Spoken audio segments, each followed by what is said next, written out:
the speakers. You're welcome to sit there on the steps if that's where you like to be. But if you want to be able to hear what everybody's saying out here on the lawn, this is that's the place to be. I also want to let you know that right now we are working to get the live stream up and running, and so that's why we're kind of running a little bit behind. So we really appreciate your patience. You guys are awesome. Hope you're having fun. Be safe, and we'll be right with you just here in a moment. Thank you.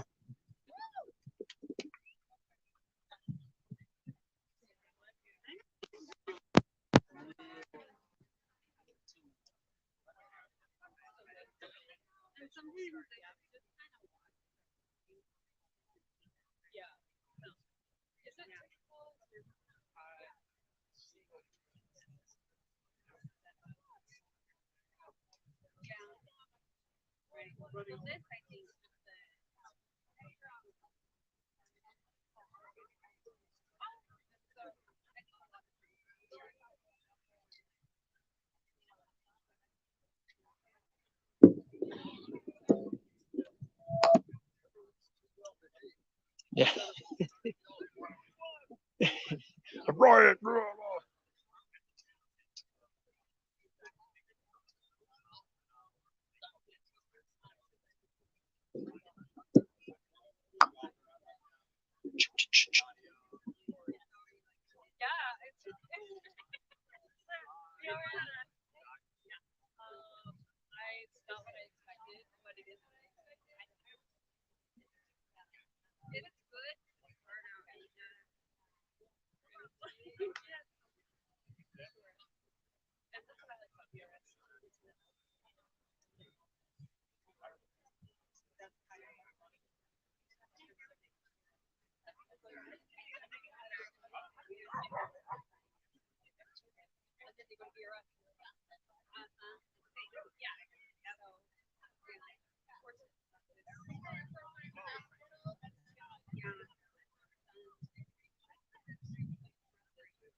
Come on, everyone's too well behaved. Let's get up and start saying, what do we want?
Can you guys hear me better at the mic?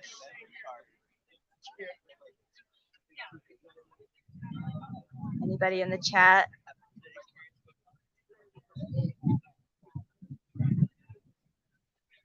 Okay, so it's better. So the speakers will be okay. Sorry, guys. Technical difficulties, of course. So, okay, perfect. Thank you so much. Thanks, everybody.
Right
there.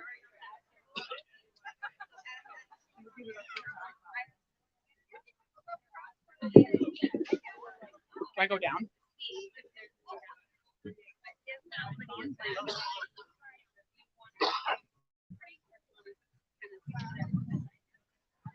All right, everybody, we are ready to get this rally going. Yes, I and the entire team, our committee, are so grateful for you guys to be here. And before I bring Meg on, I just wanted to get everybody like super loud and get this going. And I'm seeing a sign right in front of me here that says, "No excuse for child abuse." Can all of you join me in a chant as loud as you can on like 1, 2, 3. No excuse for child abuse. No excuse for child abuse. No excuse for child abuse. That's good. Thank you. Woo! All right, we're gonna bring Meg on.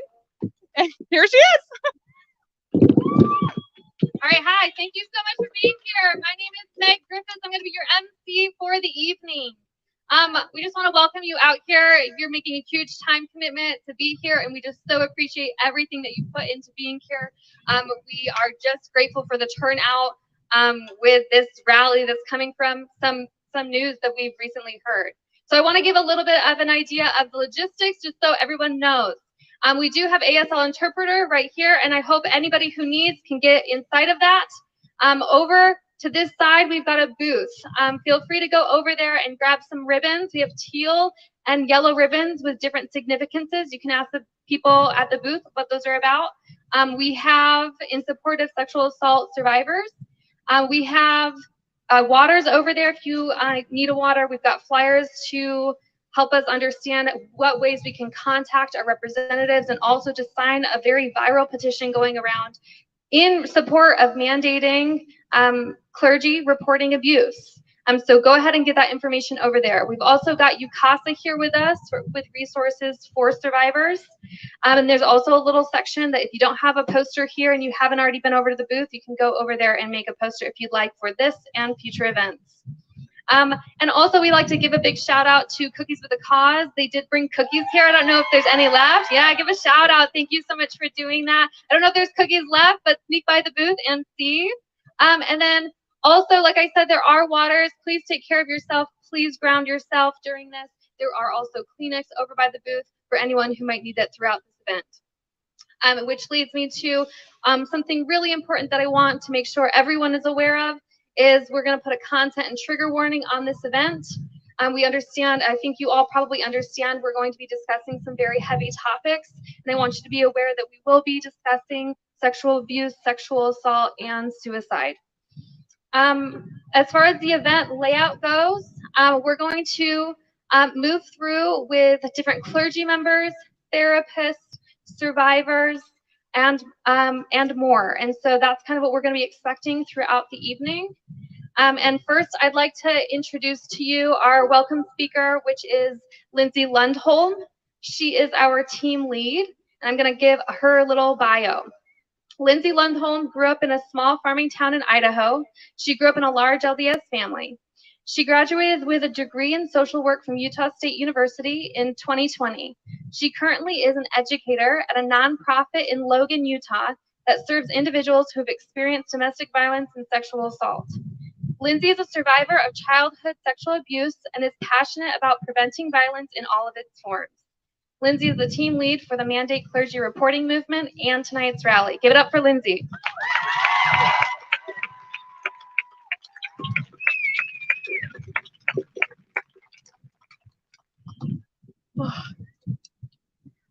Look at all of you. It makes me really emotional to look out and see your faces. I'm so grateful. We're so grateful to have you here, standing in solidarity with us for this event. Thank you all for showing up, whether you're here in person or joining virtually. It takes courage, and your courage is not lost on us. Barely over a week ago, this rally was nothing more than a hopeful dream. I was making fake rally flyers in response to the AP News article that shined a spotlight on the tragic abuse of children and how clergy members failed to protect them because of a loophole in the law. The news article hit close to home for me, like it did with countless others. So I was making these fake flyers because it was the only way I could channel my rage and my grief, and it had become therapeutic for me to just imagine that something like this could be possible. And you made it possible. Not only did you make it possible, but there are so many here with us tonight. I just want to give a round of applause for all of you for being here. Thank you.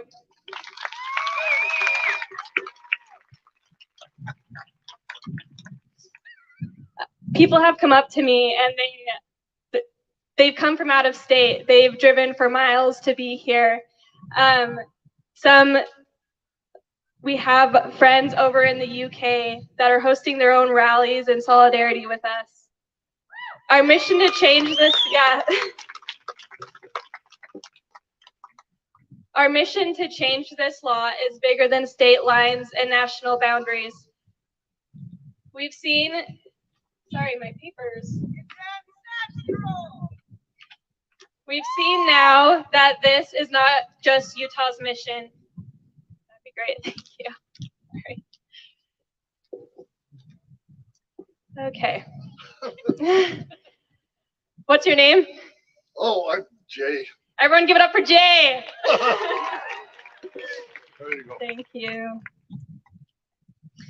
Our mission to change this law is bigger than state lines and national borders. We've seen now that this is not just Utah's mission. It's a human rights mission that the world is showing up for and supporting. We've gone from fake flyers to this in under 2 weeks. It's truly remarkable. Some would even say a miracle. You've all helped make this a reality, so thank you. Thank you to our speakers that are here today. Many of them came here today with only a day or two's notice. You all are rock stars. I also want to thank the miracle workers on the planning committee who have dedicated countless hours behind the scenes to make today come together like it has. Thank you for believing me and for supporting me in my hopeful dream.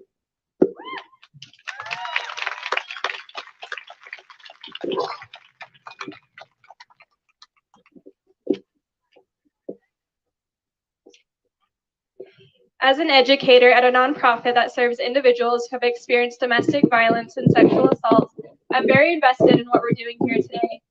Every day in my professional life, I work to prevent abuse. As a survivor of childhood sexual abuse that clergy members within my faith knew about and did not report, I'm very invested in what we're doing here today. Every day in my personal life, I work to overcome the trauma from my abuse and how it was handled by the trusted adults in my life. Over the years, I have received all kinds of spoken and unspoken messages in response to the abuse I experienced as a child. Some of those messages were telling me to move on, to stop focusing on the past, to forgive, but mostly to forget. And most of all, to be quiet. Yeah, boo! That was yesterday. Today I'm breaking that silence.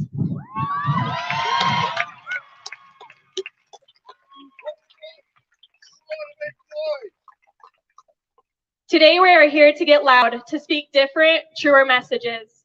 Messages like we believe you, we support you, we stand with you, We will fight beside you. You are not alone. The current law that affords members of clergy exemptions when it comes to reporting abuse is unconscionable and unacceptable. If we as a people, as churches, as a state, are failing to protect our children, we are failing. We are failing.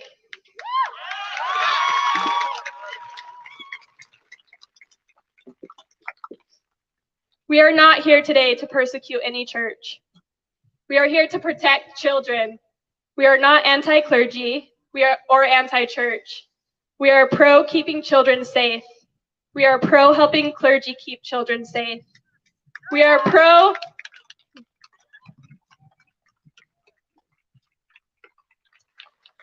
making our churches a safe place. We are deeply heartbroken for those that were not protected because of the legal exceptions that are given to members of clergy. You deserved better. You deserve to be protected. Today, we are here for you to make sure that no future child is left without that protection again. Thank you.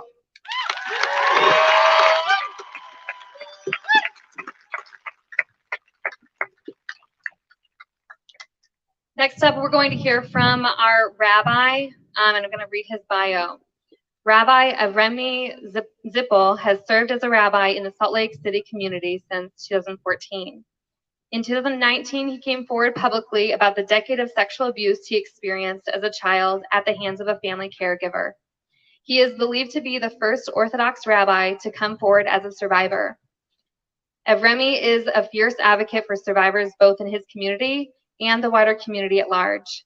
He serves as the crime victim representative on the Utah Crime Victims Council, in addition to volunteering for countless organizations that work with survivors. Get up for the rabbi.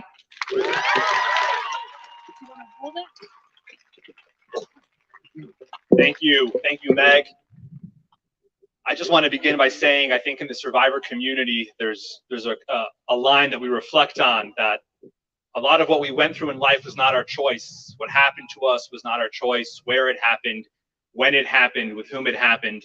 But we do have the choice where to settle down, where to build a family, where to raise a family, and where to begin our healing journey. And I think as a survivor, I speak for a lot of us when I say how grateful we are to live in a state where we have people like Representative Angela Romero fighting for our cause day and night, year after year. So thank you, Representative Romero. One of the many things I get to do as a rabbi here in town, our synagogue runs an early child care center and a preschool. And a number of years ago, we had a staff meeting, and one of the staff told us that that morning, a little girl had come in displaying some concerning behavior, and she had made some concerning remarks, and we're trying to figure out as a staff what to do in that moment. And I remember 50 thoughts ran through my head at that time, different ideas that I had how we should proceed with this somewhat concerning set of circumstances. I was going to call the parents, and I was going to call a spiritual leader, and I was going to figure all of it out on my own. And then it occurred to me that as a school administrator, I am a mandated reporter. And it occurred to me that in that moment, with all of the lovely ideas that I had and all the good things that came to mind, there was only one thing that I needed to do. I needed to follow the law and bring this situation to the professionals, bring the situation to the attention of those that need to know about it. And I need to do that. I need to do that as a school administrator, just like teachers need to do that, just like doctors need to do that, just like therapists need to do that, just like our kids' coaches need to do that, just like anybody and everybody that comes across children in this world needs to do that. And there is no reason why clergy should be any different.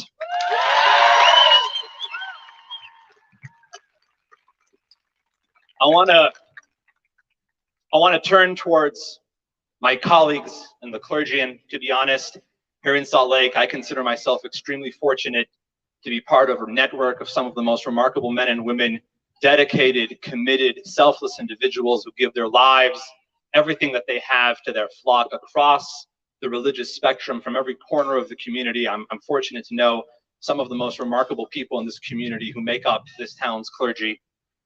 And it's to my colleagues in the clergy that I say, can't we all agree regardless of the religion that we practice, regardless of the people that we serve. That in the eyes of God, whichever God it may be that you pray to, there is nothing more sacred, nothing more important than we can protect than the future and safety of a child. I don't care which religion you belong to. I don't care which God you pray to. Children's safety needs to be something that we as clergy prioritize more than anything, and to share with our communities. You want to talk about things that are sacred? There is nothing as sacred as the safety of a child.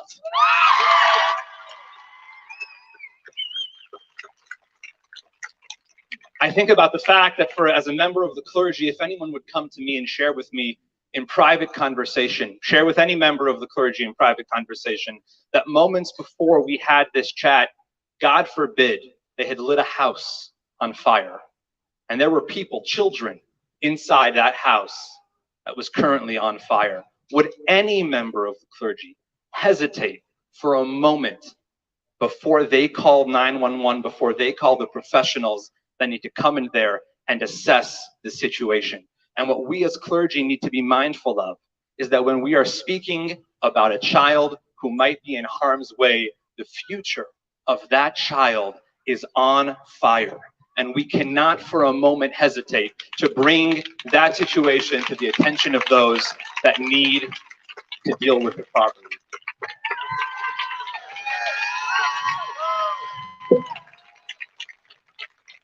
I think to my colleagues in the clergy, I would end up by saying, so many times we're so committed to connecting people to God that at times mistakenly we try to play God, and that is not okay.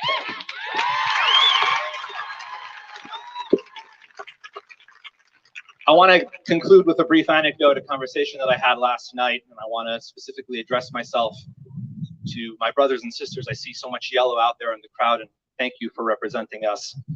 Last night I got a phone call. Parenthetically, I would comment. I got a phone call from someone in the clergy, a colleague of mine who knew that I was going to be speaking here tonight, and I want to commend the organizers. Somehow in a span of 72 hours, every living and breathing soul in the state knew this rally was going to happen.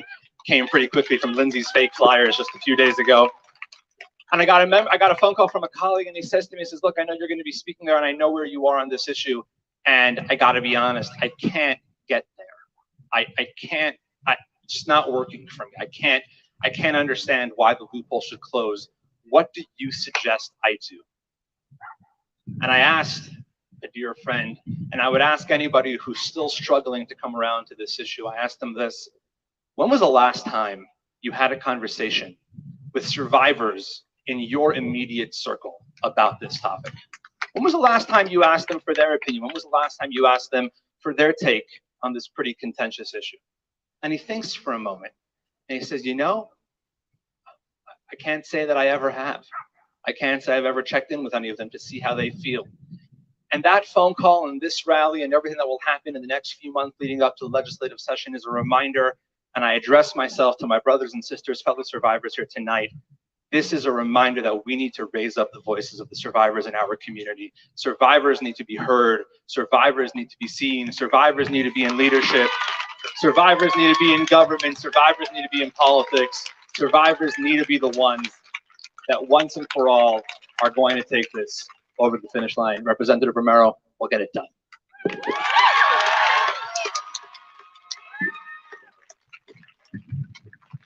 I want to thank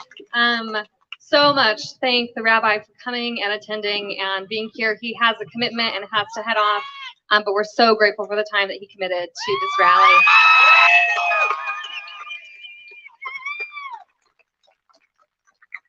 And I also want to kind of give another shout out to Lindsay. She's amazing for being so bold and being so brave and for being here and having an idea just in her head and making it into this.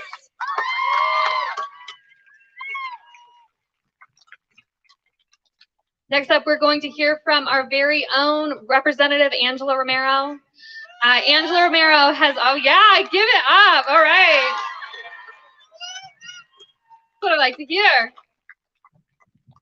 I'm going to go off and read her bio. Angela Romero has always had a passion to serve, Growing up in Tooele, Utah, Angela was raised by her grandparents.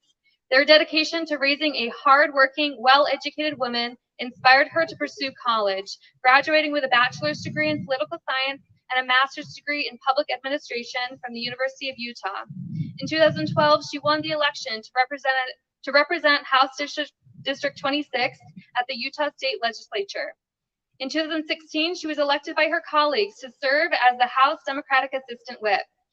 Her upbringing, paired with her education, gives Angela a unique perspective into the needs of Utah's changing demographics. Now, just shy of 2 decades of public service, Angela spends her time between her work of supporting communities throughout Salt Lake City and her legislative duties that impact the entire state of Utah. Working with local government, Angela oversees community programs and initiatives in the Division of Youth and Family Programs, including supervising the Youth City Government Program. At the state legislature, she champions issues that include victims' rights, sexual assault and domestic violence prevention, and clean energy initiatives that will provide Utah with a sustainable and stable future.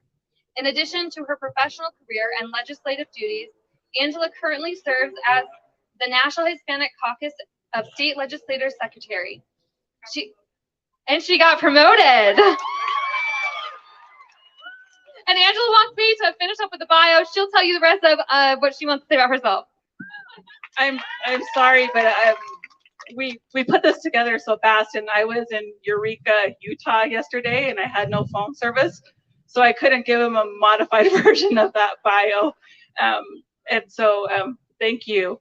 My name is Angela Romero, and I serve in the Utah House of Representatives, as she mentioned, and I'm from Tooele, Utah, and I'm proud of my Utah roots.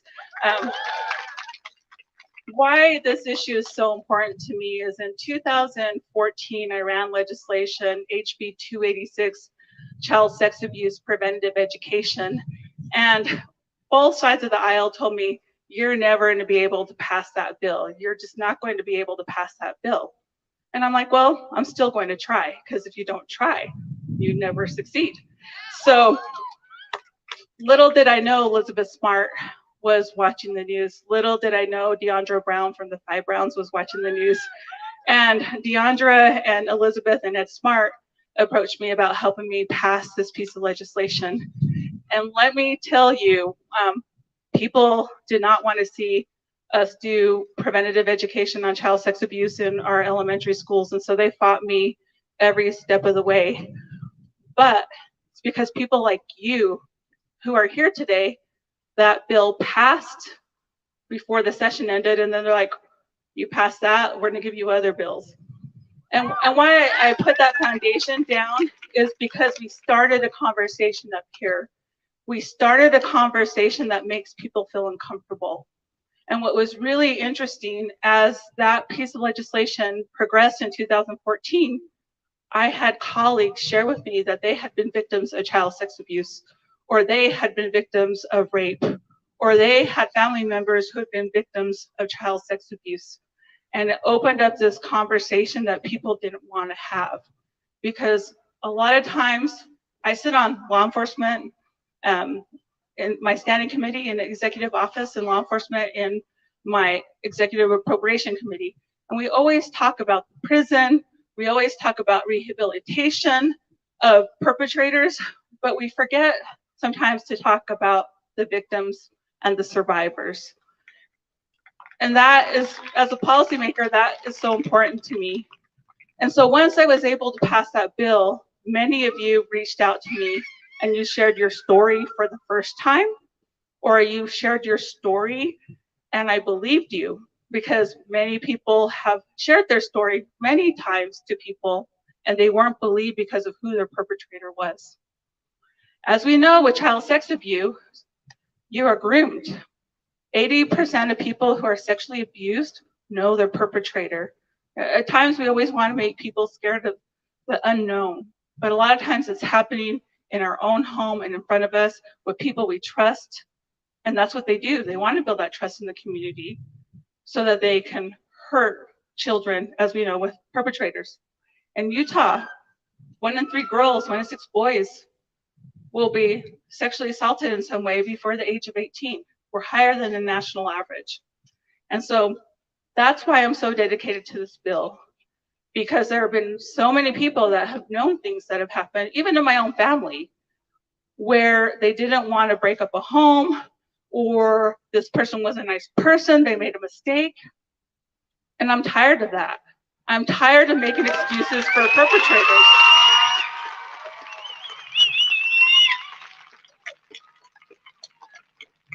I look at all the people they hurt and the trauma that's carried on from generation to generation to generation. And so as a policymaker, I'm going to be here today, and as long as I serve, to support all of you and to make sure any of you who were a victim of child sex abuse, I believe you. Any of you who were sexually assaulted, I believe you. And I want to make the conversation about healing and about dealing with trauma, but I also want to hold people accountable for the hurt and the pain.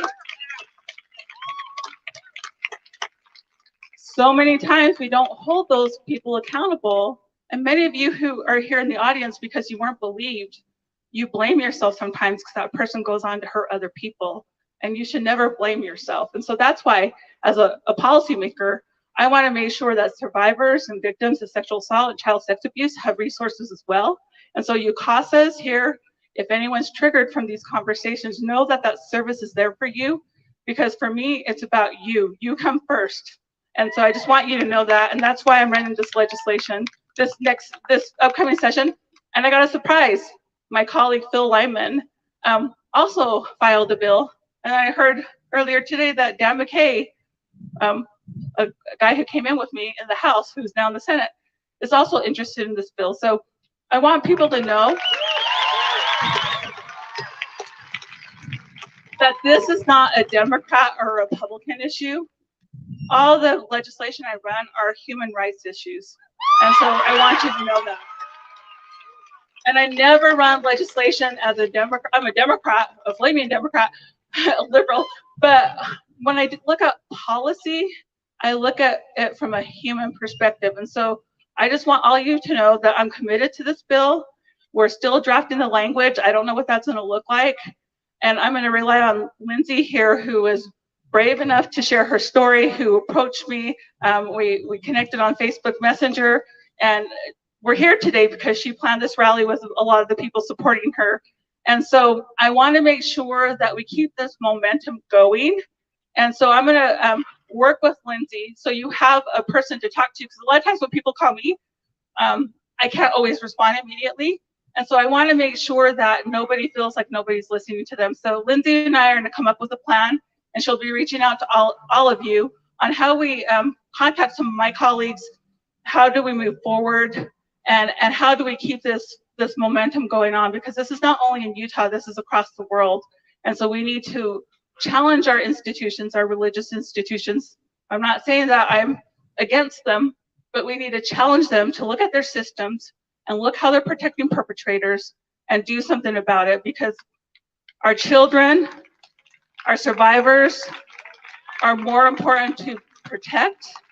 And it is our job as leaders to make sure you heal and you move forward in your life. Because I'm telling you, when I look at all the legislation I run, I meet so many people that never got the help or services they need, and I see how it's impacted their life, and I don't want that pattern to continue. So just know I'm here and I'm committed to you, and thank you for having me here today.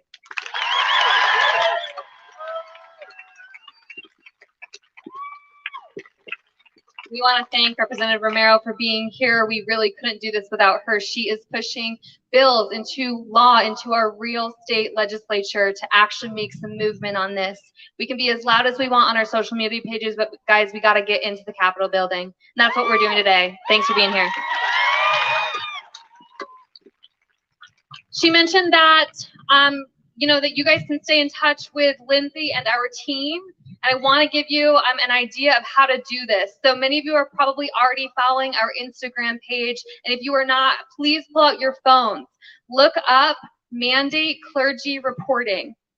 We want you all to be following this page. We will put our updates on there as we have them.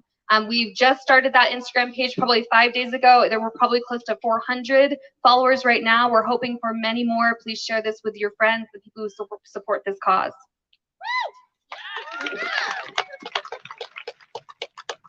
Next up, we're going to hear from Republican Representative Phil Lyman, and we're going to hear a written statement from him. He was not able to make it. That's going to be read by Aaron Fager after his bio. Representative Lyman is a member of the Utah State Legislature representing District 73 on the south end of the state, named the Kane, Wayne, Garfield, Beaver, Paiute, and San Juan counties. He was a San Juan County Commissioner for 8 years before joining the legislature. Phil and his wife Jody live in Blanding in the Four Corners area. He is a CPA by trade. He is a father and grandfather. And he says whether or not you agree with his politics, he says that Phil has taken on big issues both as a county commissioner and as a state legislature. As written by Phil Lyman. In my press release related to the exception for members of the clergy to report child abuse, I said I believe lawmakers, regardless of religious or political affiliation, must revisit this critical state statute to provide that needed clarity in the law. Families and individuals devastated by physical, emotional, or sexual abuse should find safety and protection in the law, not loopholes. As Utah law now stands, the exception creates ambiguity. Removing the exception is not intended to be an indictment of the important role that members of clergy play in our society. On the contrary, we want our clergy members to know that we value them and depend on them. As legislators, we have a duty to provide a clear, bright line with the laws we enact. I look forward to respectful and productive dialogue on this matter. Thank you. We're really grateful to have a bipartisan effort going on here. We've got Republicans and Democrats on board, and we really want to get this bill passed into law. Next up, we're going to have a written statement by Sam Young, who is the founder of Protect Every Child and also a former bishop. Everybody who knows him? All right, give it up for Sam Young. So we're really grateful for all of his efforts. I'm sure he's on the live stream right now. Hi, Sam. And we want to just thank him for everything that he's done over the years. For those of you who may not know, Sam Young, the founder of Protect Every Child, made major efforts in this arena of protecting children with clergy. And so I'm going to read his bio, and then again, Aaron Fager is going to read his written statement. Sam Young was an LDS bishop from 1991 to 1996. He has 6 daughters and lives in Houston as a small business owner. He is the founder of Protect LDS Children and Protect Every Child. He's led several events and initiatives in 2017 to 2019 to raise awareness and instigate changes to the LDS protocol of one-on-one bishop interviews with children and youth. Ultimately, this led to changes in both his church membership and in church policy.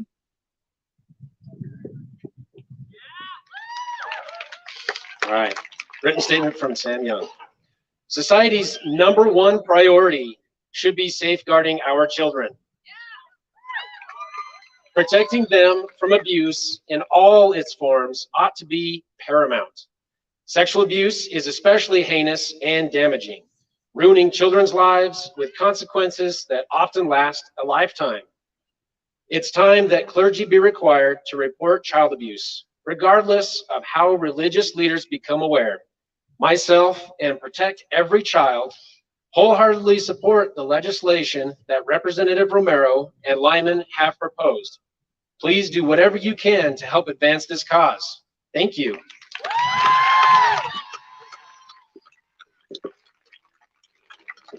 We want to thank Sam Young for being so involved in this cause. We've been on the phone for multiple hours, and we're just really grateful that he is right in line with our efforts and will be doing every bit of work that he can do. He lives in Texas right now, and so he's doing loads of work out there for us here and across the country.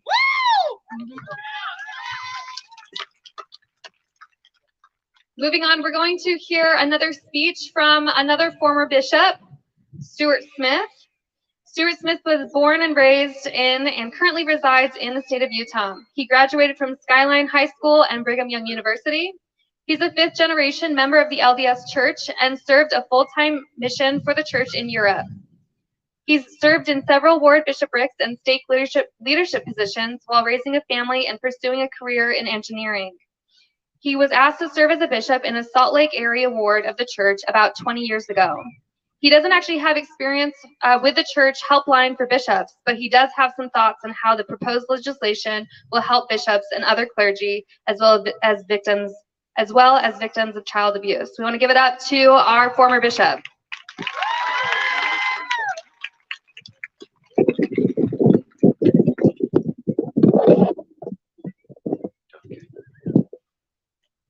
Can you all hear me? Yeah. All right. Thanks, Meg. Good evening. As Meg said, my name is Stuart Smith, and I am a lifelong member of the Church of Jesus Christ of Latter-day Saints. I was born and raised here in Utah, and as a fifth-generation Mormon, I have over 30 pioneer ancestors who crossed the plains in wagons, in handcarts, on horseback, and on foot. Two of them even rode in the same company with Brigham Young, the first pioneer company to arrive in this valley. A little later, much later, early in the 20th century, my great-grandfather chaired the Capitol Commission. That was the commission that selected the design for the state capitol that's standing in front of you tonight. So, I just want to mention my connections to this community. As Meg said,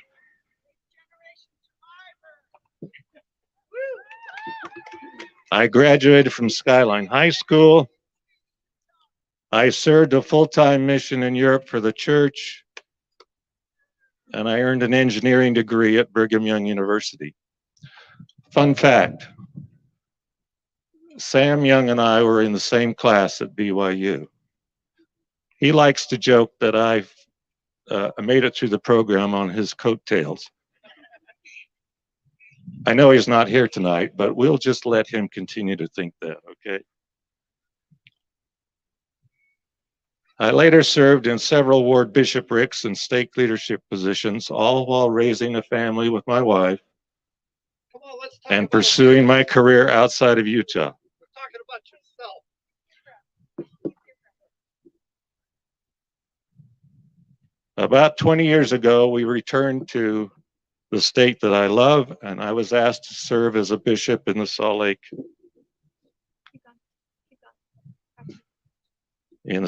area ward. So my roots in the church and in this state run deep, and I am proud of that heritage. It is why I support legislation that will better protect our children and youth from abuse in any form, as well as make the job of bishops and other clergy persons a little easier. Let me try to explain that last statement.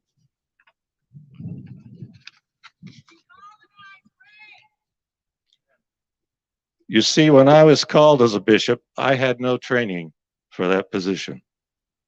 As is the case with most bishops, it was just expected that I would be guided by the Spirit to perform my calling. My wife and I met with the stake president on a Saturday morning when I was called to the position. I had already guessed what was coming the night before when the stake executive secretary telephoned me at home to set the appointment.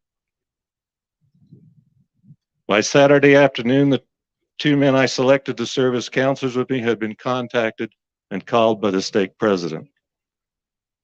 We were sustained before the congregation in church the next morning and set apart in our new callings immediately following the sacrament meeting. Stop the mental masturbation. When I walked from the Relief Society, when I walked from the Relief Society room where I was set apart downstairs to the bishop's office, there was already a long line of people standing in the hallway waiting to talk with me. Such was my introduction to the life of a bishop. I imagine that it is and was similar for most of my peers. In fairness, all the bishops in our stake met with the stake president on a quarterly basis for bishopric training and to share experiences. But much of that training did not occur until months after it was needed. There was also a massive handbook of instructions that we bishops could refer to as needed. In fact, I once counted up on all the things that I was supposed to be doing as a bishop, according to the handbook, estimating the time that it would take to properly perform those tasks. It totaled more than 80 hours per week, not counting my day job and family time. Don't get me wrong, I love the members of my ward and I love serving them as their bishop.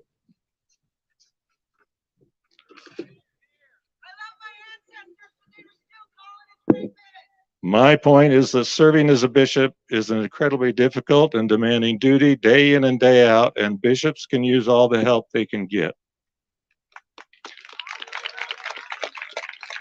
That is why it is so important for a bishop or other clergy person to have a clear and firm guidance on what to do when confronted with something as serious as child abuse within their congregation.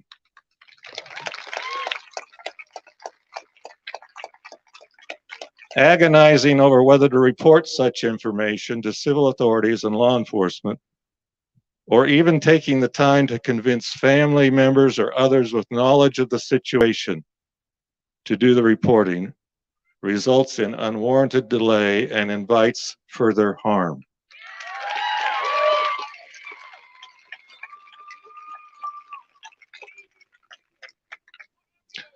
For some, I understand repentance and forgiveness is a spiritual process between God and sinners. Confession of sin must be kept confidential between them, even if it is facilitated by an intermediary such as a priest or other clergy. However, in my view, repentance is a spiritual process between believing persons and their God. Full repentance of serious sin requires acknowledging and confessing sinful actions. It also requires the one who has sinned to accept the consequence of those actions.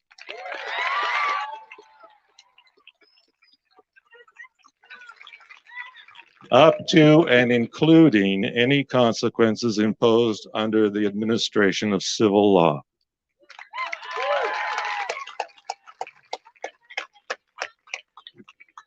So as I stand here tonight, I appeal to my fellow bishops and all other clergy persons in the state to actively support and work towards the passage of a bill in the Utah State Legislature that will require bishops and clergy to report any knowledge of child abuse and neglect to civil authority.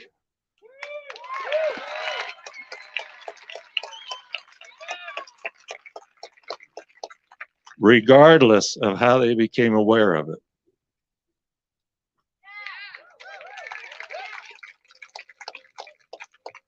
Such a requirement, codified in state law, may have the additional benefit of allowing the helpline for bishops, now operated by the LDS Church, to better perform its stated purpose, which is to provide expertise and resources to help the victims of abuse.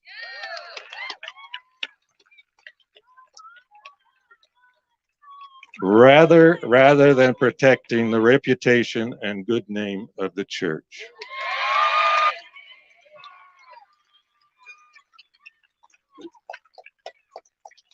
Thank you so much for attending this rally and listening to all of the speakers. Thank you.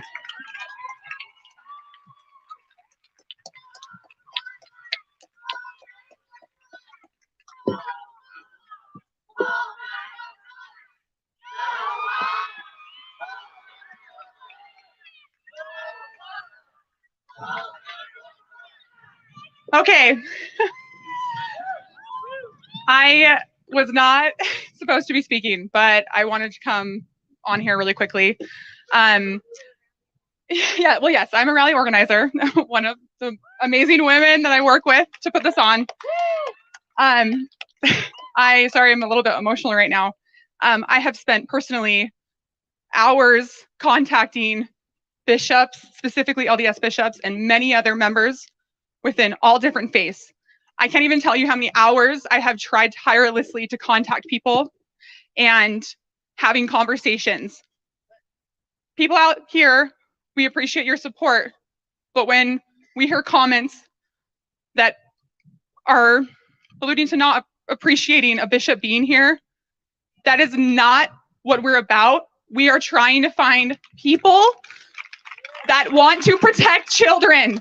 And every single bishop and every single clergy person, priest, and pastor that I spoke with overwhelmingly said that they approve of this movement and they want to protect children. They agree that we need to mandate reporting child abuse. So when we have a bishop that finally agrees to be here, he is here for us. He is here for this movement. This is important. We want to create this bridge for children. There is no excuse for child abuse.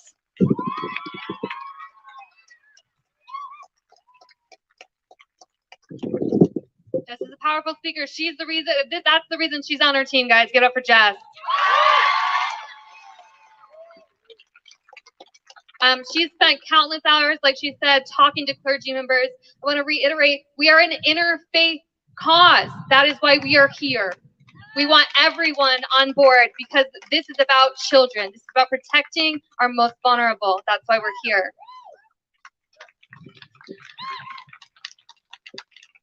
So you probably all know this. This is why you're here. But what we understand currently in Utah state law, clergy have an exemption from reporting child abuse that's disclosed in confession. We know that. That's why we're here. I want to give some examples, a few examples of professions that might be more acquainted with the experience of reporting child abuse. By raise of hands, how many of you here are teachers? All right, give it up for the teachers.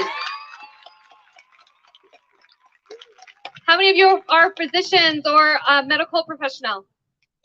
Give it up.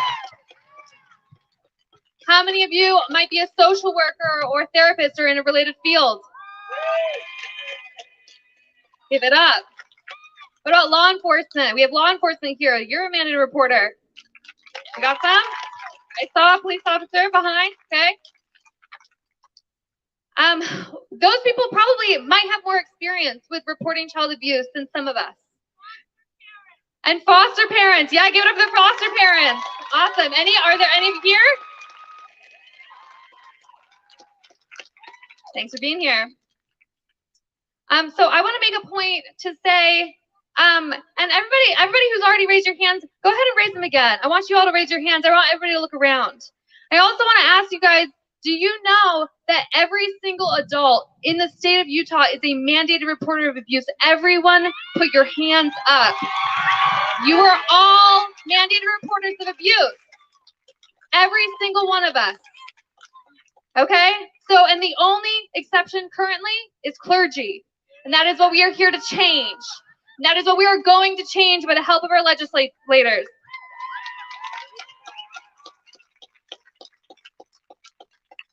I want to challenge each of you as a mandated reporter of child abuse to have your eyes out. I want you to, if you see something, say something.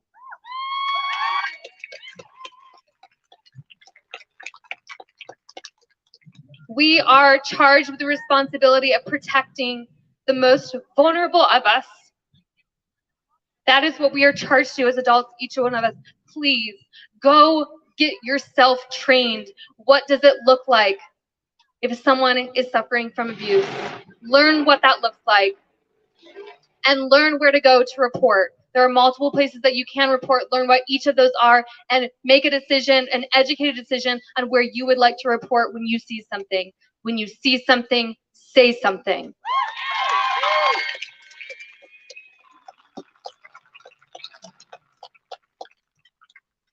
Next up, we're going to hear from our very beloved therapist, Natasha Helfer.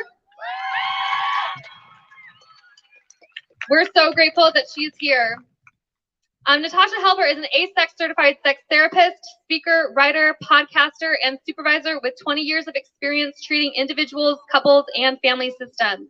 She has worked primarily with clients within the intersections of interpersonal relationships, sexual development, trauma, and faith and religious backgrounds. Natasha presents at a variety of national, professional, and public conferences, speaks at various universities, holds ongoing retreats, trainings, and workshops, and has worked with thousands of clients in private practice and agency settings. She is an advocate for sexual health in marginalized populations, including LGBTQ+, religious minorities, and women, and was involved with the Protect Every Child campaign, which sought to change policies with the LDS community in regards to worthiness interviews between adult men and minor children.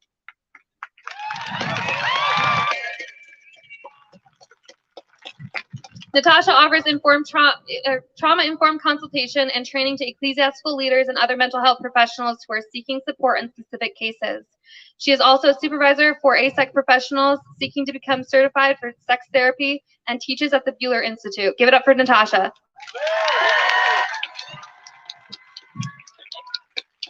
Thank you. All right, well, I think, oh shoot, my stupid battery is off, so let me just change that for a minute. I love you all too, woohoo! All right, so first thing, I'm gonna shift my battery. Okay, first thing I wanna say is, I just wanna kind of just acknowledge that we are standing on Eastern Shoshone and Goshute land, currently known as Salt Lake City. That's important. That's important. The second thing I want to acknowledge is that feelings are high, right? I mean, this is tender space. I think we are showing up with tender spaces for all of us. And there may be things that we hear that feel really like we can resonate and get behind. And there are sometimes things that we hear that just are maybe triggering or upsetting, and that is all normal. And even if we're showing up in kind of solidarity ways with one another from different cultures, similar cultures, clergy, non-clergy, religious, non-religious. So I just want to just make space for that, and that's okay. It's okay. It's okay to be angry. It's okay to feel like we want to say some F-bombs. It's okay to, like want to give some love bombs. It's okay to like want to do all of that. Like that's okay. Especially when we're dealing with trauma and especially when we're dealing with really, really hard shit, quite frankly. Okay, so I just want to say that. And that's not stuff I've prepared. So now I'm going to get into what I've prepared. Okay, so if I'm going to be honest, it's a bit exasperating to understand why it is necessary for me to stand and explain some of the things I'm going to try to explain today. But I will do so as often as is necessary and for as long as is necessary throughout my life. My career from the beginning included victims of sexual abuse and assault from day one. I have received numerous and ongoing trainings in the subject of sexual trauma, and I myself am a victim of childhood sexual abuse. And so it is from experience and authority from which I speak to you today. I'm going to make 6 talking points to clarify why it is important to make all adults, including clergy, and including non-professional religious leaders or lay leadership, just in case we need to, figure out some of those loopholes, mandated reporters in the state of Utah. This is paramount to the well-being of minors in this state.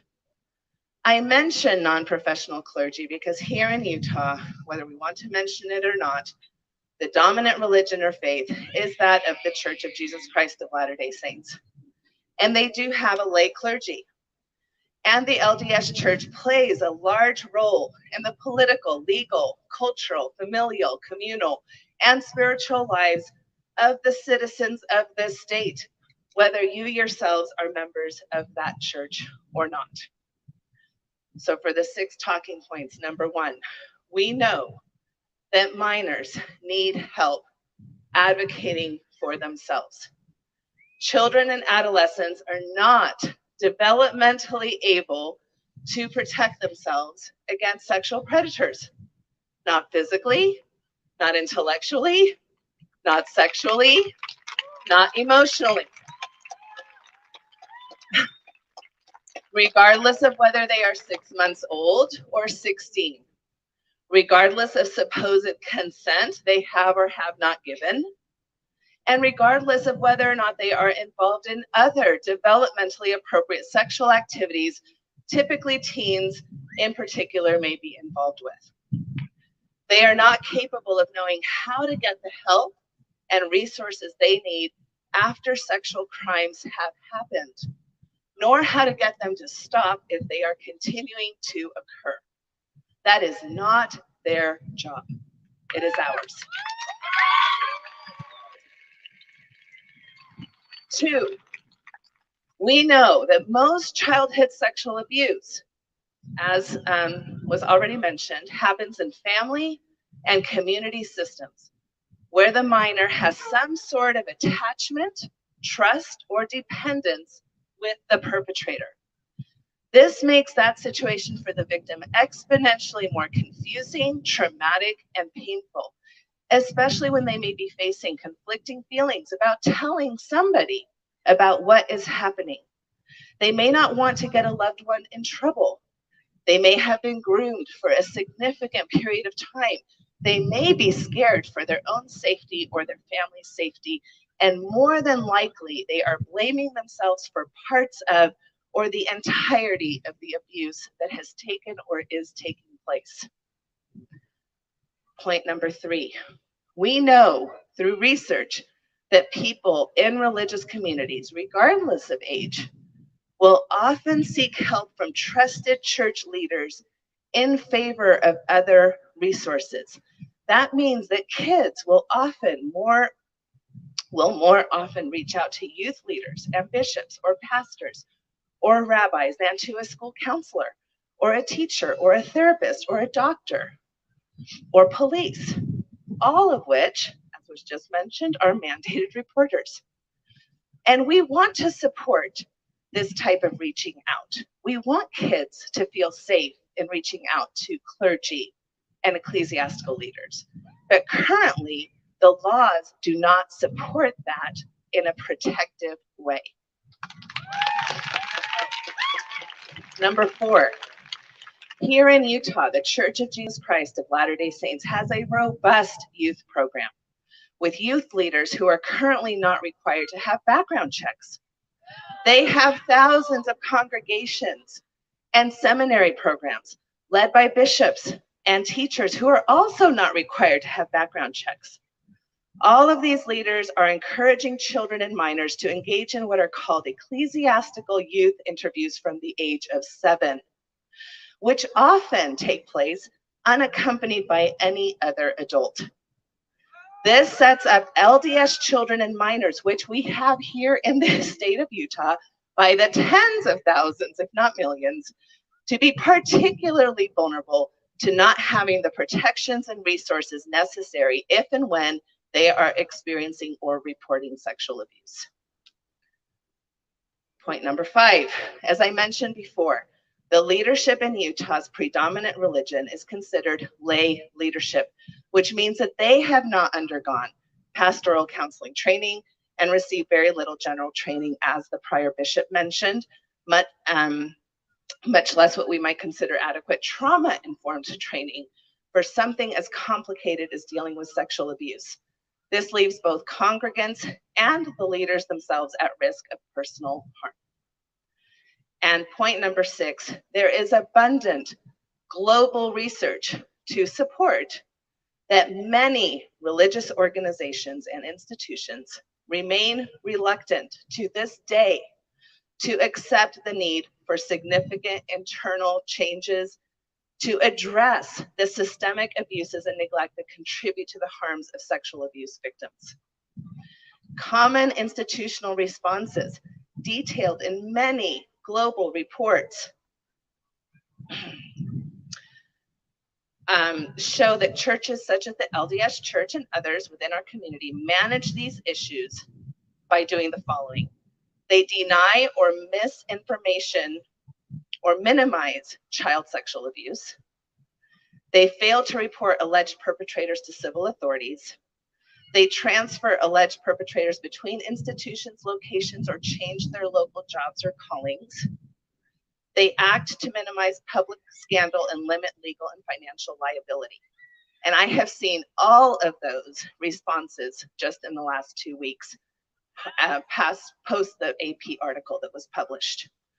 All of these are failures to appreciate the impacts of child sexual abuse on victims. For all of these reasons, it is paramount that state governing bodies play a role, to have laws that protect its citizens, to have specific mandated reporting laws required of all adults that protect minors from abusive powers. Research supports that failures to report alleged perpetrators to civil authorities has a long-lasting tradition as a primary reason as to why abuse is not caught, not held accountable, not treated, and not stopped from being repeated. Child sexual abuse is a life-altering event for most. Many survivors we hear from continue to experience ongoing, profound impacts. They can include a devastating loss in many areas of their life, including that of religious faith, and loss of trust in religious organizations that were once a fundamental part of their life. And those impacts have ripples in the communities and in their families. This is unconscionable, and we cannot allow it to continue.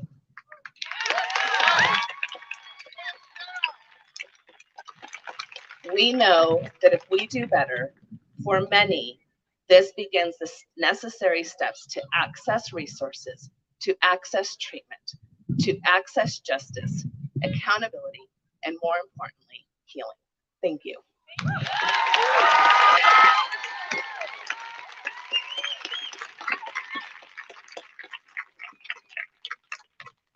Isn't she great?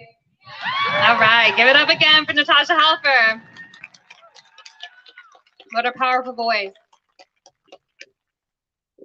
So far we've heard from lawmakers, we've heard from clergy, we've heard from advocates and therapeutic professionals. And now we're going to go into what I might consider the most important part of our rally, hearing from survivors and hearing the voices of our survivors.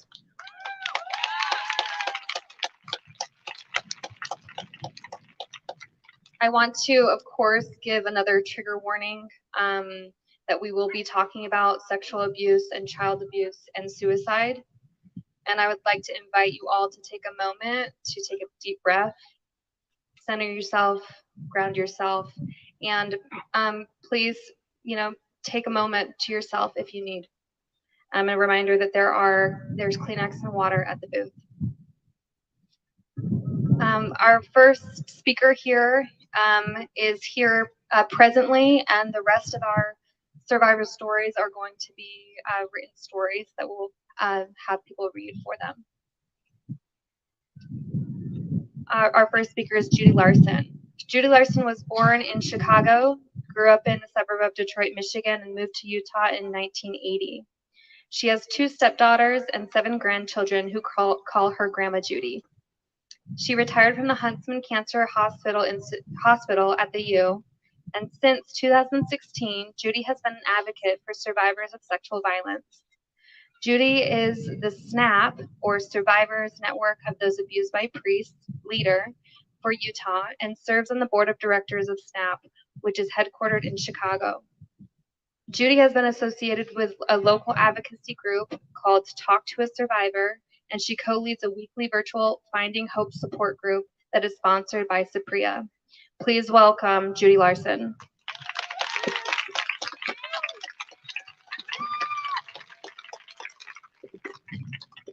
Thank you, Meg, and thank everybody here for being here and staying. I'm a tall, old, tough woman.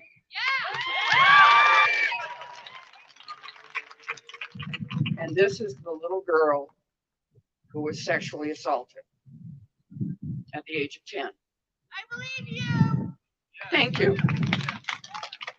I grew up in a very devout Catholic family, went to Catholic school, and my parents told me that priest was a representative of God, and I was to listen to the priests and nuns and do whatever they told me to do and never talk back to them. And if I did, and my parents heard about it, I would get a beating with a belt on my bare butt. So in 4th grade, the nuns told us it would be better to die than to lose your virtue. But lose your virtue was never defined. In 5th grade, a newly ordained 27-year-old Catholic priest took my virtue without my consent. He took me from after school Girl Scout meetings next door to the rectory where the priests lived, and under the pretext of individual religious instruction. And there he assaulted me. And he kept coming back. And finally, 10-year-old Judy said, if I don't go to Girl Scouts, he can't come get me. And even though I loved going to Girl Scouts, I quit going to Girl Scouts because what was happening to me was ugly and painful, and I didn't want it to happen anymore. In January of 2016, my youngest granddaughter turned 10, which is the age I was when I was assaulted. And little Judy said, you have to protect Bella from the monster. And that's when I let the Archdiocese of Detroit know what happened to me. At which point they told me that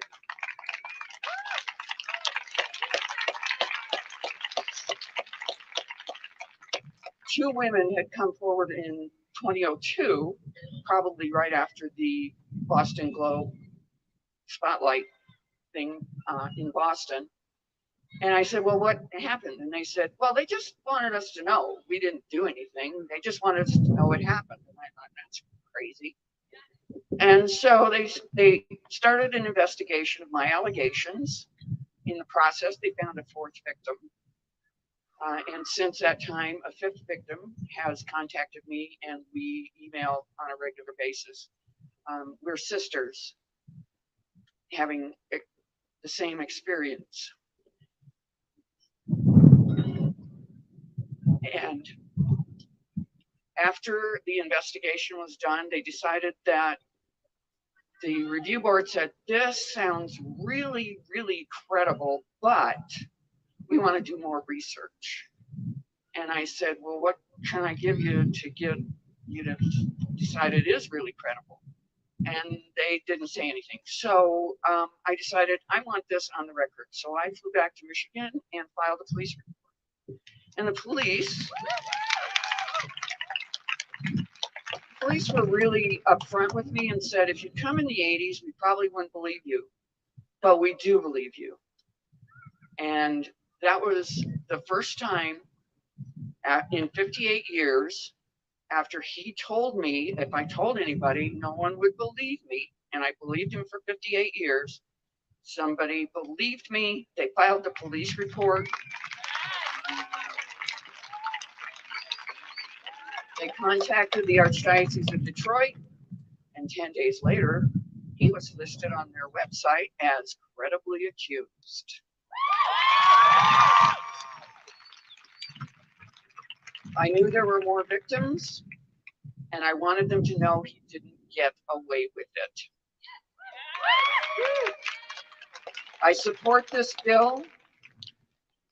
The clergy penitent exemption is a get out of jail free card for predators, and we've got to stop it.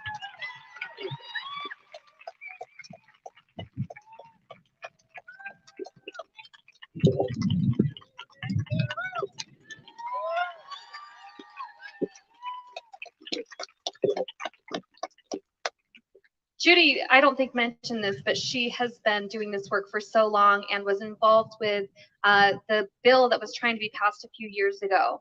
And we are here to, it's already been opened again by Representative Romero, and we're here to support the efforts you've been doing for years. Thank you again.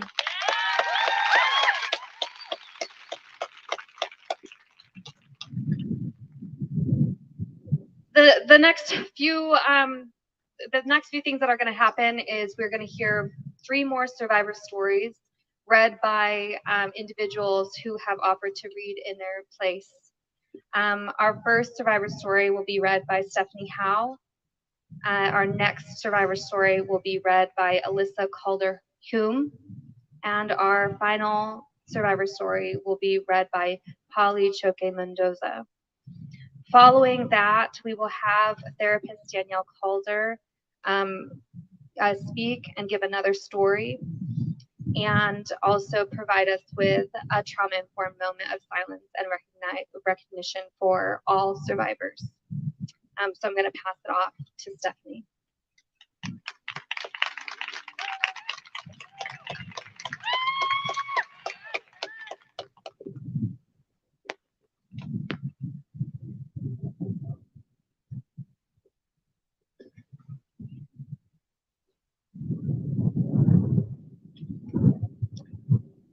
I'm reading this on behalf of someone we'll call Abby. I was abused by a family member as a child. Around the time I started to remember and acknowledge the abuse as a young adult, I found out that my abuser had also abused at least 10 other children. All of them either family or close family friends. I also found out that he, my abuser, had confessed this abuse to his mission president and at least 2 bishops, all of whom chose not to report the abuse to law enforcement per the church's instructions.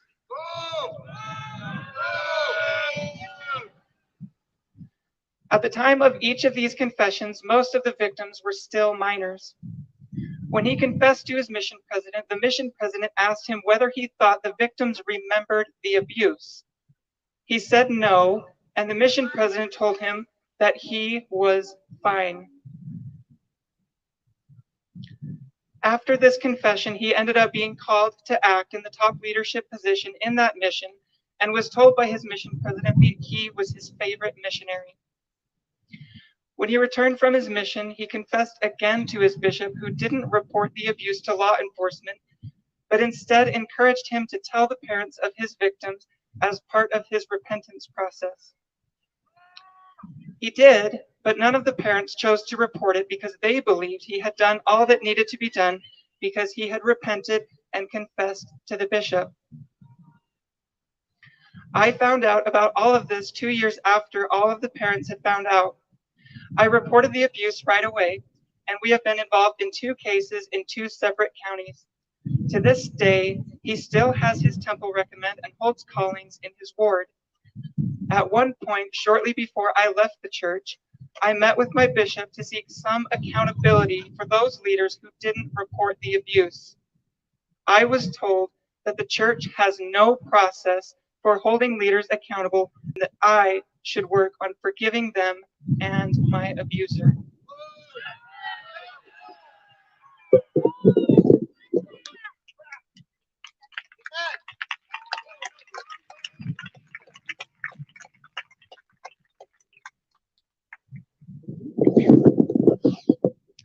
This is Courtney's story.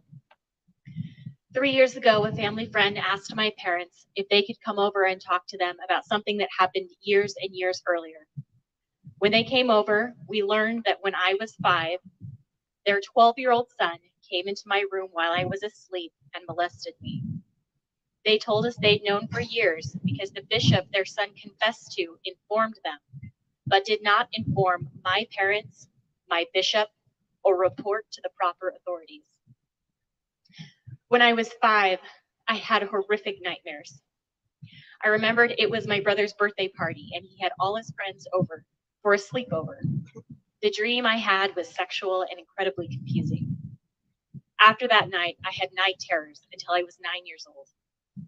Every night, I would scream and pound on the walls for someone to rescue me in my sleep. My siblings have wild stories about this. We couldn't figure out why this was happening. I was also terrified of the dark. It was essential for me to have my door open and a light on.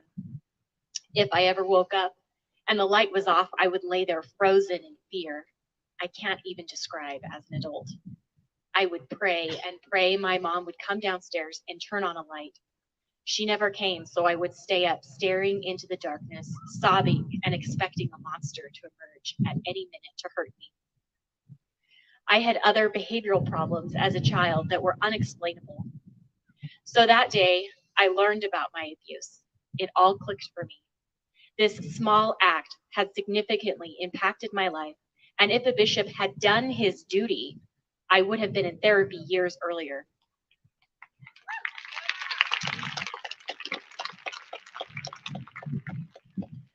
I found out about the abuse on the anniversary of my older sister's death. She died of a heroin overdose after suffering for 8 years with addiction. We also learned that she was abused by that same boy who abused me. And the year he went on his mission was the same year she started abusing her prescription anxiety medication. She and I both suffered from these actions. I miss her every day. If clergy were mandated reporters, she still might be alive today.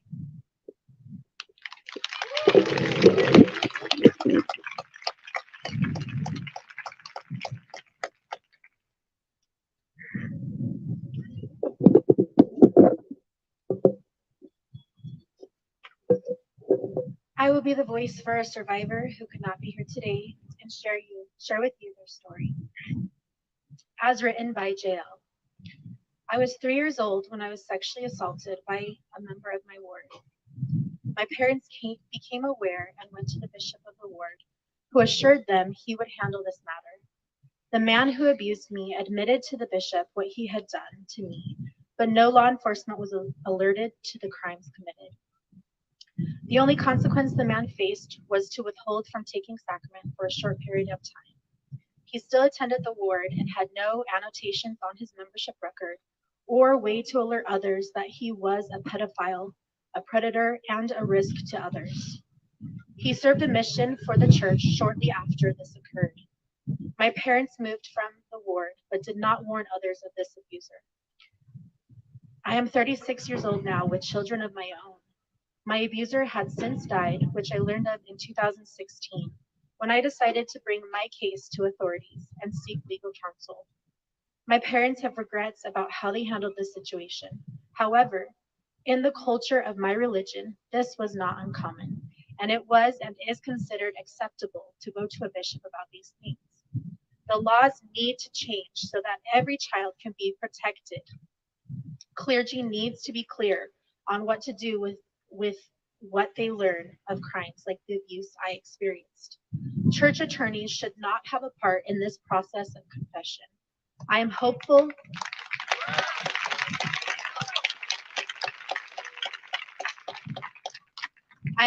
that my shared story can help raise awareness and change the operation of the requirements to report crimes against children to the proper authorities. JL.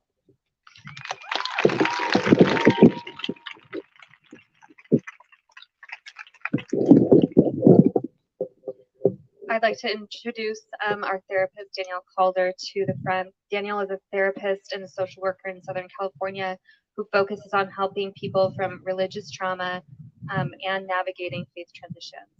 As a survivor of childhood sexual abuse herself and as a social justice advocate, she cares deeply about protecting children and ending sexual violence. Danielle.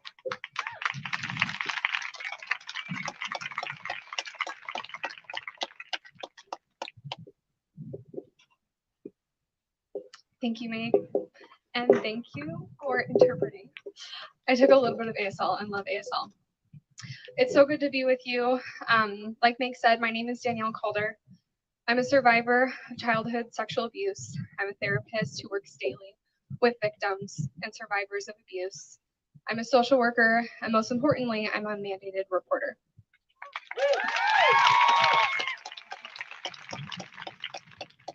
As should be all clergy.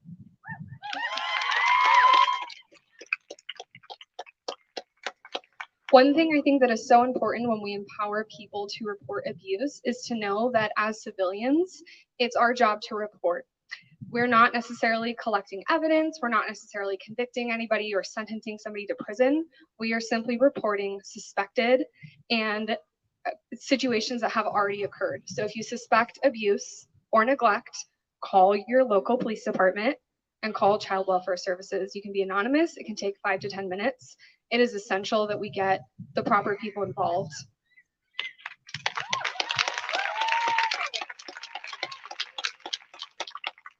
As has been said online and recently, the protection of victims needs to come far before the forgiveness and eternal salvation of rapists and predators.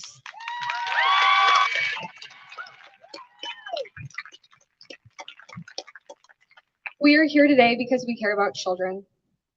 We care about justice. We care about accountability. We are here because, for better or for worse, we care about religion. Whether we grew up in religion, we've left religion, or we're somewhere in between, we care about this.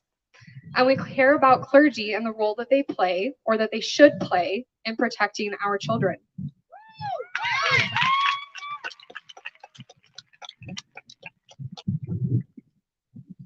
Most importantly, we are here to hear from survivors and victims.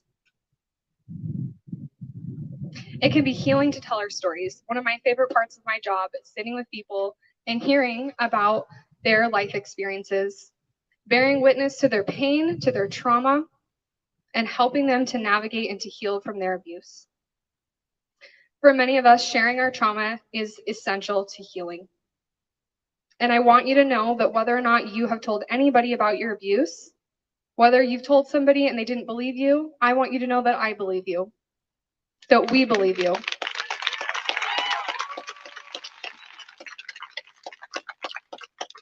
You deserve to tell your story if you want to who you want to, when and where you want to, and how you want to, if you want to at all.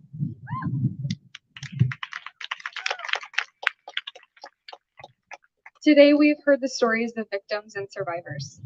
I want to especially thank MJ and her sister for sharing their experiences that have led to this social justice movement today.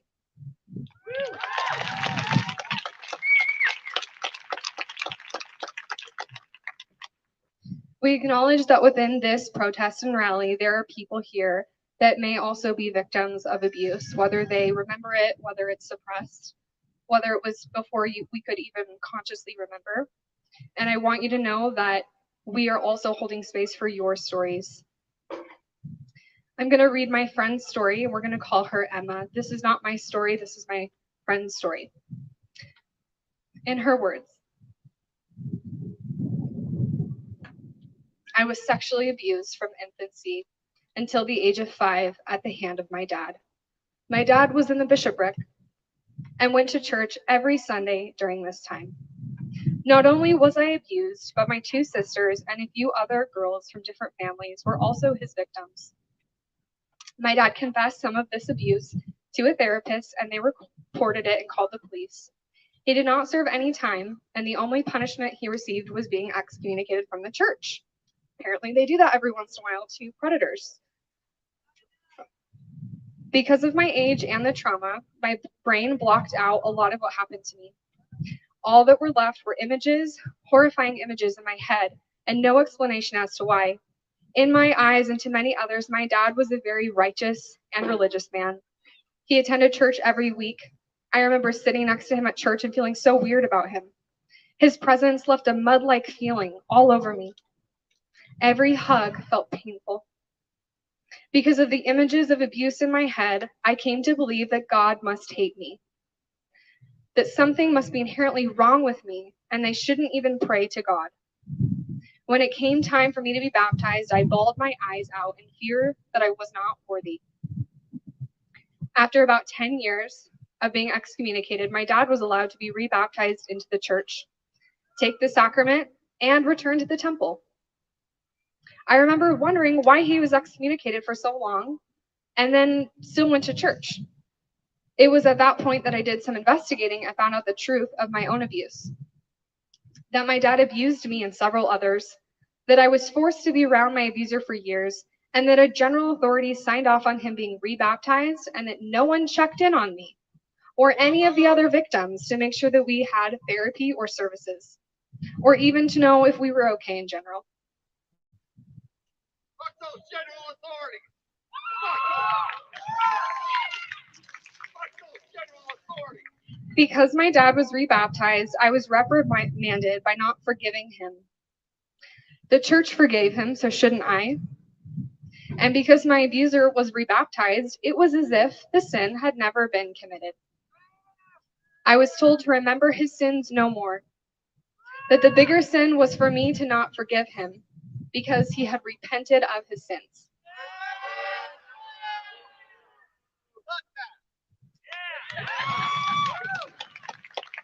I would fall to my knees and beg for forgiveness to my dad for the abuse, as he puts it, that I put him through by not wanting to be around him. When I would express my feelings of sorrow and unsafety, I was told that I was brainwashed, that my dad was the most spiritual person they had ever met, and that we were waiting for him to be exalted. It was very confusing when you know something so awful and violating has happened at the hands of your dad, but that everyone around him is completely blinded by his status in the church.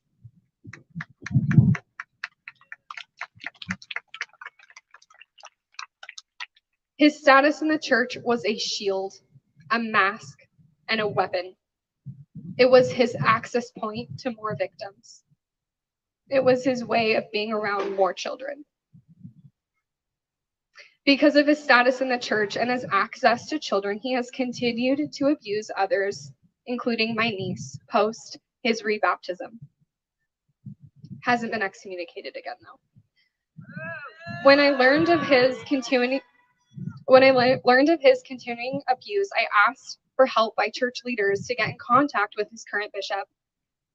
And to this point in time, nothing has happened. I have been failed by so many adults and leaders in my life. I feel defeated, as if there will be no justice. I was robbed, especially in my relationship with God. I remember watching the church training videos on preventing abuse when I got called into a calling with children. In the training, it had a scripture saying it was better to have a stone wrapped around someone's neck and drown in the depths of the sea than to harm a child. I wept and wept.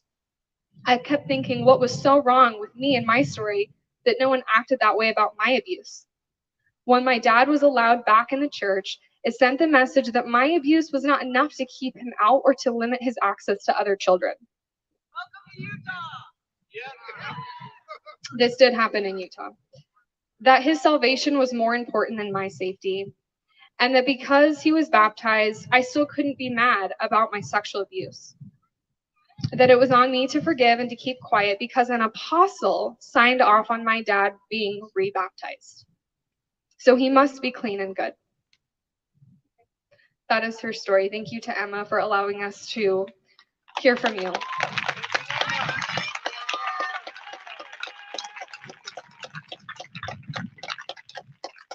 In just a moment, we're going to have a moment of silence. Before we do, I just want to acknowledge that we've heard a lot of really intense things today. So I want to invite you, if it feels comfortable, to take a deep breath on your own timing. Hold it, breathe out. Check in with your body, your neck, your shoulders. How are you feeling? Take another breath if you want. Okay. As we have this moment of silence, I want to honor all of the survivors, both seen and unseen, stories they've told and haven't told. We'll go ahead and start that now.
Thank you for participating in that moment of silence.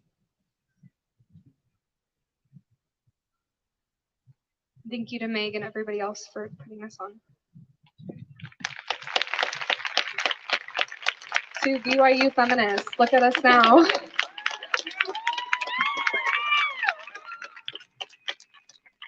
We want to thank Danielle again for being here and for being such a powerful voice, and for everyone who's provided a voice to survivors and all of the people who may not have found their voice.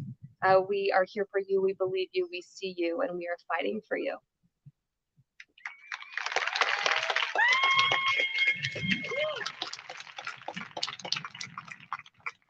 Now, we were just silent together, and now we are going to be loud together. I've got a few chants up my sleeves. We're going to go through 3 different ones, just a few times each. So we're going to ask that everybody stand up. Let's do this. Get on your feet. Let's go. We're going to get loud. All right, I'll say the chant. You repeat it. No excuse for child abuse. No excuse for child abuse. No excuse for child abuse. No excuse for child abuse. Confession is not an exemption. Confession is not an exemption. Confession is not an exemption. Confession is not an exemption. Now I'm going to say protect kids. You say report abuse. Protect kids. Protect kids. Protect kids. Protect kids. Guys, give it up.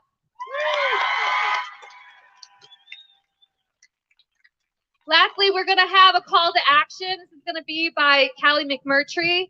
Callie McMurtry is a resident of Midville, Utah, and a coordinator of the Feminist Book Club that brought the organizers of this rally together. She is a survivor of childhood abuse and finds this issue near to her heart. Give it up for Callie.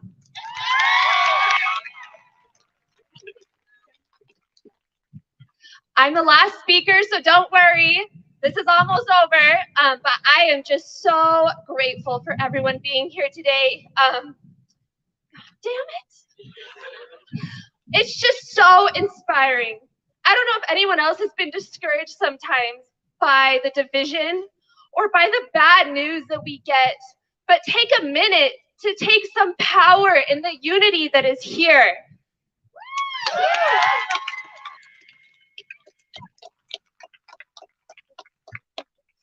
Utah is united.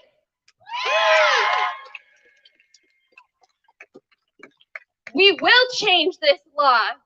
We can change this law, and we are going to change this law. And here's how we do it.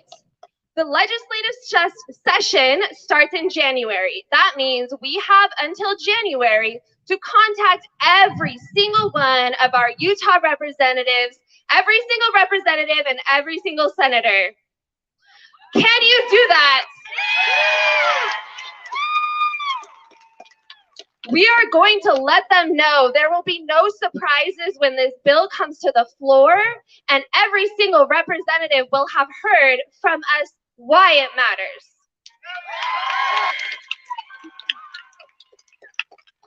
We have flyers. I think we might still have some left on how to contact your representative up here. If you want one, raise your hand. This is how to find out who your representatives are, how to contact them. And some of you, this might be your first rally. Whose first rally is it here? Woo! Yeah, I love that. I love that you're here. It might be the first time you've ever contacted a representative. So you go to the website, you find their email or their number, you call them or you email them. Maybe you take them to lunch, maybe you leave a voicemail. And when you talk to these people, they are people. Remind them that you are also a person. Tell them why it's important to you.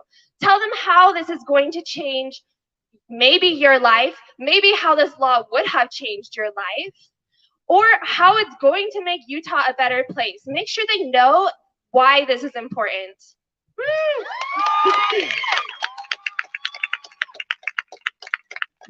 If you want to keep updated, we are running an Instagram account specifically for this cause. It is at Mandate Clergy Reporting on Instagram. And if you want to talk to us, we share the account, so it's going to be one of the organizers. Or if you want to share your story, there's a link tree. We will be continuing to contact representatives to share stories, to get this out so that they know that this law has caused damage and we are going to fix that.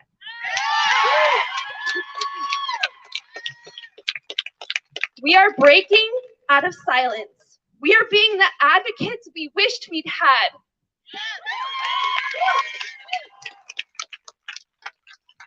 I am so inspired by all the turquoise ribbons, all the support. It's just really brings me so much love.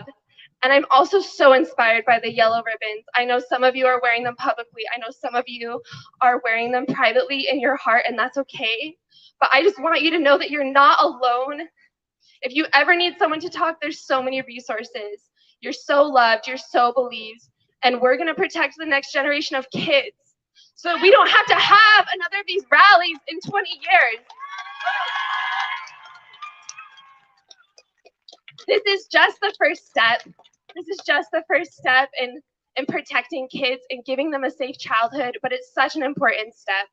So let's just give one more cheer. What you got to do is contact your representative. So cheer if you're going to contact your representative. Thank you, everybody, and thank you again for being here. Meg's just going to give us some directions on the way out. All right, thanks again. Give it up for Callie. You guys are driven to action. Go forth and act. I want you guys just to give a huge shout out and thank you for all of you who came and showed up today. I know we were worried about the weather. I know it's gotten cold, and I'm just so grateful that you spent the time, you made the signs, and you committed to action. Thank you for being here. We want to encourage you to be safe on your way out. Please be patient with traffic. Please pick up any and all trash that's around you. Please make sure that you're following our Instagram account and tag us in anything that you've gotten from tonight, and we can share how successful this rally is. You've made this successful. Thank you for being here. And I want to give a huge shout out to all of the speakers who have spoken, especially our survivors, all the survivors that are here, and also for our rally organizers. If you guys would just raise your hand, say hello. We're just around. We're just a bunch of feminists, guys, and we just threw this together. And here we all are. We did this in under a week, and we're so proud. I'm so proud of you, Lindsay. I'm so proud of all of you for being here and for doing all this hard work. We've got our booth person over there, so please give it up for our entire, give it up for Kaya, give it up for our entire team here, and those also behind the scenes, and for all of our speakers and all of our survivors. One more big round of applause. And one more chant. Report, what was the chant that I did? Protect kids, report abuse. Protect kids, report abuse. Protect kids, report abuse. Protect kids, protect kids. Thank you all for being here. Drive home safe.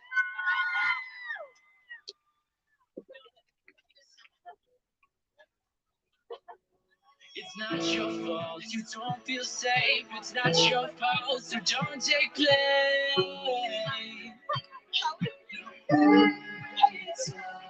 It's not your fault, you don't feel safe. It's not your fault, so don't take blame. We can try together, make it right together.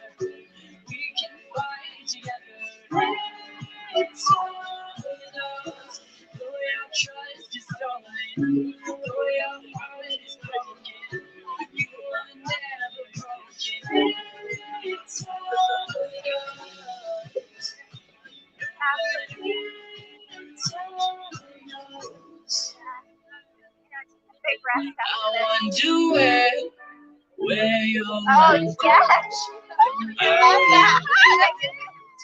we'll take the load. And if they hurt you with words so cruel, here's what we'll do. I'll fight for you.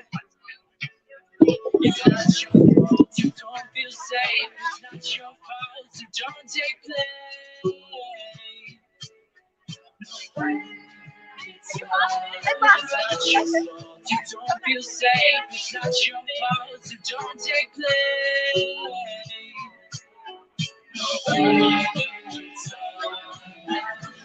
We can try together. We can ride together. We can fight together. It's all love. Though your trust is stolen, though your heart is broken, you are never broken. It's all love. It's not your fault you don't feel safe. It's not your fault you don't take blame. We know what we need to do, so we'll be there inside of you. It's alright. We can try together. We can make it right together. This is really good fight. So you go after it's like, are you this is one of the greatest things I've ever tried. After they